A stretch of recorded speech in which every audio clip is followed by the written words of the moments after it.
Hi all எல்லாருக்கும் வணக்கம் and welcome back to my channel Meena's life style.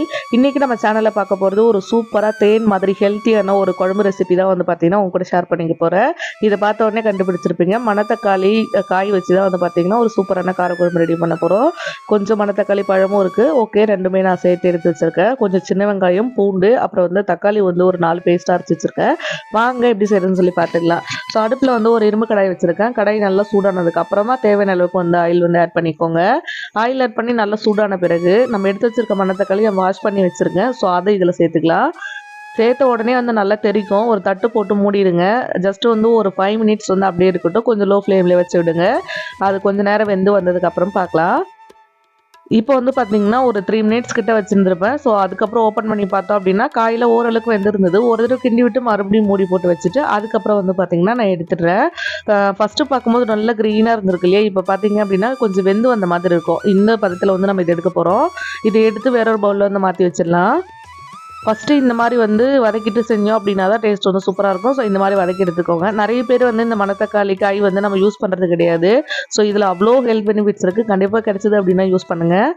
அதே கடாயில் இன்னும் கொஞ்சம் எண்ணெய் சேர்த்துட்டு கொஞ்சமாக வந்து பார்த்தீங்கன்னா நான் வெந்தயம் சேர்த்துக்கிறேன்.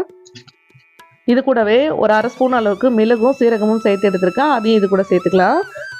இப்போ இது எல்லாமே நல்லா நம்மளுக்கு பொரிஞ்சு வந்துட்டோம். பொரிஞ்சு வந்ததுக்கப்புறமா சின்ன வெங்காயமும் பூண்டும் வந்து நான் உரிச்சு வச்சுருக்கேன். கொஞ்சம் பெருசாக இருந்தது அப்படின்னா 2 கட் பண்ணிக்கோங்க.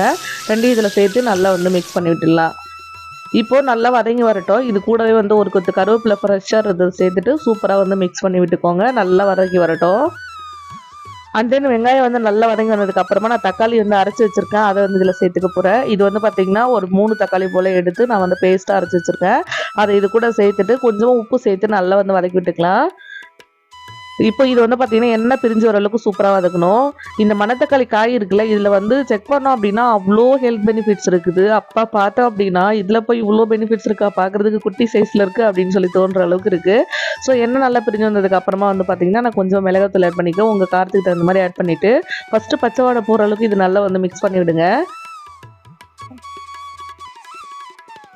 இப்போ நல்லா வந்து சுருண்டு வர அளவுக்கு வதக்கிட்டு அதுக்கப்புறமா வந்து பார்த்திங்கன்னா நம்ம குழம்புக்கு தேவையான அளவுக்கு தண்ணி சேர்க்கணும். நான் வந்து டேரெக்டாக புளி தண்ணியே சேர்த்துக்கிறேன்.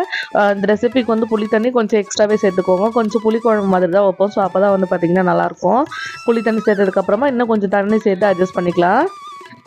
ஸோ இப்போ வந்து உப்பெல்லாம் அட்ஜஸ்ட் பண்ணிவிட்டு நல்லா வந்து கொதிக்க விட்டுலாம் எண்ணெய் பிரிஞ்சு வரட்டும். இந்த மணத்தக்காளி காய் இருக்குல்ல, இதில் வந்து என்னென்ன ஹெல்த் பெனிஃபிட்ஸ் இருக்குது அப்படின்னு சொல்லி பார்த்தீங்கன்னா கேன்சரை வந்து க்யூர் பண்ணக்கூடிய அந்த ஹெல்த் பெனிஃபிட்ஸ் இருக்குது. கேன்சர் செல் க்ரோத் ஆகிறத வந்து இதை வந்து கம்மி பண்ணும் அப்படின்னு சொல்லி சொல்கிறாங்க. ஸோ கேன்சர் பெயினுமே வந்து பார்த்திங்கன்னா ரெடியூஸ் பண்ணுமா. இந்த உலகத்தில் இருக்கிறதுல கேன்சர் பெயினை விட அதிகமான வலி எதுவுமே இல்லை, அப்படி ஒரு வலி. ஸோ அதவே வந்து பார்த்திங்கன்னா இது வந்து கண்ட்ரோல் பண்ணும் அப்படின்னு சொல்லி சொல்கிறாங்க. ஸோ அது மட்டும் இல்லாமல் ஆன்டி ஷாக் ப்ராப்பர்ட்டிஸ் இருக்குது, ஆன்டி இன்ஃப்ளமேட்டரி ப்ராப்பர்ட்டிஸ் இருக்குது. இந்த மாதிரி நிறைய பெனிஃபிட்ஸ் இருக்குது. ஸோ கண்டிப்பாக கிடைச்சது அப்படின்னா நீங்கள் ட்ரை பண்ணி பாருங்கள். இது வந்து நம்ம ஈஸியாக கடந்து வந்துடுறோம். கிராமத்தில் இருக்கவங்களாம் ஈஸியாக கிடைக்கும். பட் நம்ம வந்து யூஸ் பண்ணுறதில்ல. இனிமேல் கிடைச்சது அப்படின்னா விடாதீங்க, கண்டிப்பாக ட்ரை பண்ணுங்கள். நல்லா வந்து குழம்பு எண்ணெய் பிரிஞ்சு வரும்போது நம்ம எடுத்து வச்சிருந்த அந்த மணத்தக்காளி காய் இது கூட சேர்த்து ஆட் பண்ணிவிட்டு ஒரு கொதி வந்ததுக்கப்புறம் ஆஃப் பண்ணிட்டோம் அப்படின்னா சும்மா பார்க்குறதுக்கு சும்மா தேன் மாதிரி இருக்கக்கூடிய மணத்தக்காளி காய் குழம்பு வந்து பார்த்தீங்கன்னா நம்மளுக்கு ரெடி ஆயிடுச்சு. கண்டிப்பாக ட்ரை பண்ணி பார்த்துருக்கீங்க எப்படி வந்து சொல்லிட்டு கமெண்ட்டில் சொல்லுங்கள். இந்த மாதிரி வீடியோ பார்க்க நம்ம சேனலை சப்ஸ்கிரைப் பண்ணுங்கள். பை.